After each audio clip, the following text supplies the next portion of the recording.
दोस्तों नमस्कार, my name is Arvind Chaudhary. एक बार की बात है कि एक शेरनी थी, वो प्रेग्नेंट थी और उसके पीछे शिकारी लगा था। शिकारी उसका शिकार करने के लिए लगा था, तो शेरनी को समझ में आ गया कि शिकारी मेरे पीछे है, तो वो भागती भागती गई। तो एक बहुत ही गहरी खाई थी, तो वो उस खाई के पास में जैसे ही पहुंची तो उसने सोचा क्या करें, इसको कूदें या नहीं। तो उसने हिम्मत बना के उसको कूदने की सोची, और जैसे ही वो उसको छलांग लगा के पार करना चाह रही थी तो वो छलांग लगा के पार नहीं कर पाई और वह उसी खाई में गिर गई। जैसे ही वो उस खाई में गिरी तो वह घायल हो गई बहुत ही बुरी तरीके से, और उसने वहीं अपने एक छोटे नन्हे से शेर को जन्म दिया और वह वहाँ पर मर गई। तो जैसे ही वो वहाँ पर मर गई और वो छोटा सा शेर का जो बच्चा था वो वहाँ पर रहा, तो वहाँ से भेड़ वाला कुछ भेड़ लेके गुजर रहा था। तो जैसे ही उसने देखा कि अरे ये बच्चा है और छोटा है, शेरनी मर चुकी है, तो उसने क्या करा, उस बच्चे को लेके और अपने साथ में उन्हीं भेड़ों के साथ में रख लिया। और जैसे ही वो अपना धीमे धीमे उन भेड़ों के साथ में बड़ा हुआ तो उस शेर के बच्चे ने भेड़ों की तरह रिएक्ट करना स्टार्ट कर दिया। भेड़ घास खाती थी तो वो भी घास खाता था, भेड़ जैसा करती थी तो वैसे ही वो भी करता था। तो वो ऐसे ही करता रहा, काफ़ी समय हो गया।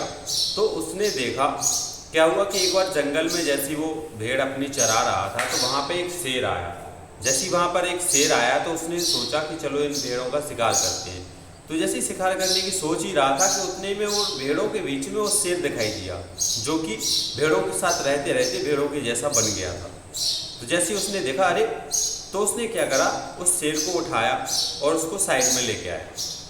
उससे बोला अरे तू कहाँ है, क्या कर रहा है, तू भेड़ों के बीच में क्या कर रहा है, तू तो शेर है। वो नहीं, मैं शेर हूँ नहीं, मैं तो भेड़ हूँ। तो जैसे उसने बोला, समझाया, लेकिन नहीं समझ में आया, तो वो क्या करा कि नदी थी पास में, तो नदी के पास में उसको ले गया और अपना चेहरा और उसका चेहरा दोनों का साथ में दिखाया। कहा देखो क्या तुम मेरे जैसे हो? तो कहा हाँ मैं तुम्हारे जैसा हूँ। तो बोली तो फिर तुम शेर ही हो, तुम मेरे जैसे हो और शेर हो। तो उसने कहा ठीक है। उसने शेर ने दहाड़ा, बोले मेरे जैसे दहाड़ो।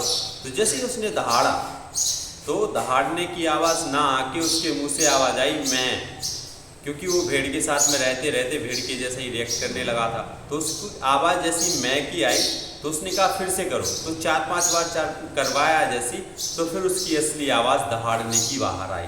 तब उसको रियलाइज़ हुआ कि हाँ मैं तो शेर हूँ, मैं भेड़ बकरी नहीं हूँ, लेकिन उसके साथ रह रह के मैं ऐसा बन चुका हूँ।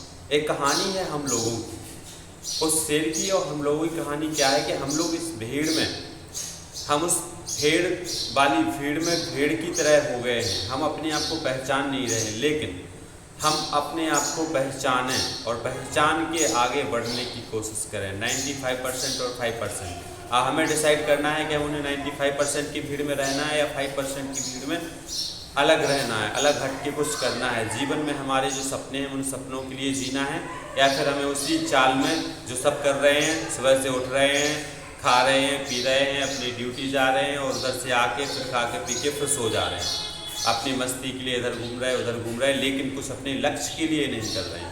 हमें अपने लिए कुछ करना चाहिए। हमें लोगों से देखकर ये नहीं देखना है कि लोग क्या कर रहे हैं, हमें खुद अपने जीवन में मुझे क्या करना है, इस चीज़ के लिए हमें आगे बढ़ना है। दोस्तों इसी कहानी का ही मोटिव था।